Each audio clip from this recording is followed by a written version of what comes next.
Most people are waiting for a bell to ring. They're waiting for a sign, a right time, or a feeling of inspiration to strike them like lightning. But here is the cold, hard truth that nobody in the self-help world wants to tell you. The feeling you're waiting for is never coming. In the United States today, we are surrounded by more comfort than any civilization in human history. We have food delivered to our doors with a tap. We have endless entertainment in our pockets. We have climate-controlled rooms. And yet, we are the most anxious, unfulfilled, and stuck generation to ever walk the earth. Why? Because your brain was not designed for comfort. It was designed for conquest. Today, we aren't just talking about working hard. We are talking about the psychological reconstruction of your identity. Over the next 20 minutes, we are going to dismantle the excuses you've built and give you the blueprint for the second version of yourself. If you're looking for a feel-good pat on the back, turn this video off now. But if you're ready to see what's on the other side of your own resistance, stay. There is a biological phenomenon called homeostasis. It is your body's desire to keep things exactly as they are. When you try to wake up at 5 a.m., your brain screams, danger. When you try to start that business, your ego whispers, what if they laugh at you? Your brain is a survival machine, not a happiness machine. To your primal mind, comfort equals safety. But in the modern world, comfort is a slow-acting poison. Think about the most successful people in America right now. They aren't the ones who avoided stress. They are the ones who became addicted to the right kind of stress. We call this Eustress. It's the pressure that turns coal into diamonds.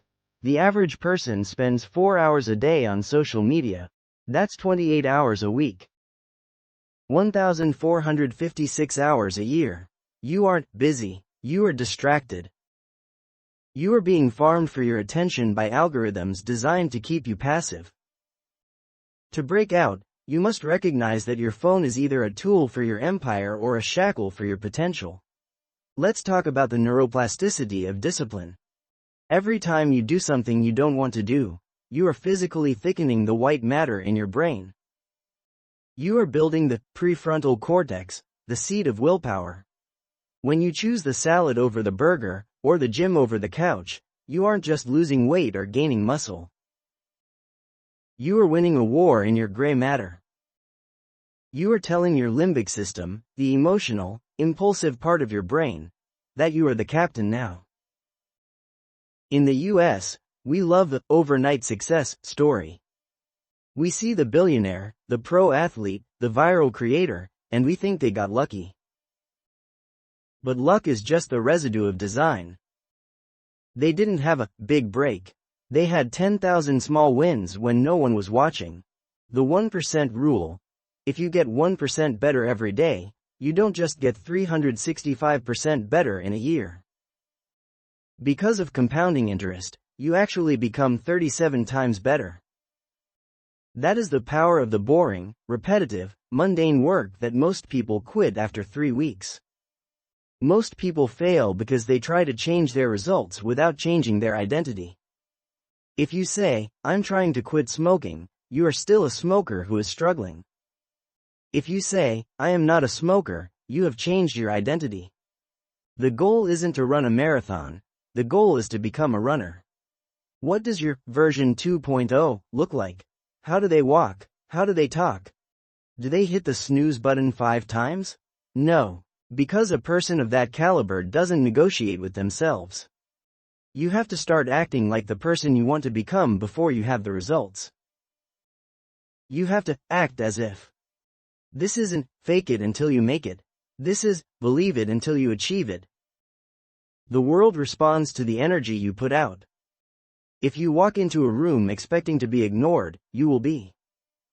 If you walk into a room with the quiet confidence of someone who has mastered their inner world, the doors begin to open. Life is not a rehearsal. This is the only life you get. Every second that ticks by is a second you will never see again. You have 2 choices every single morning. You can stay in the warmth of the known, where it's safe, quiet, and mediocre. Or you can step into the cold of the unknown, where growth lives. Pain is inevitable.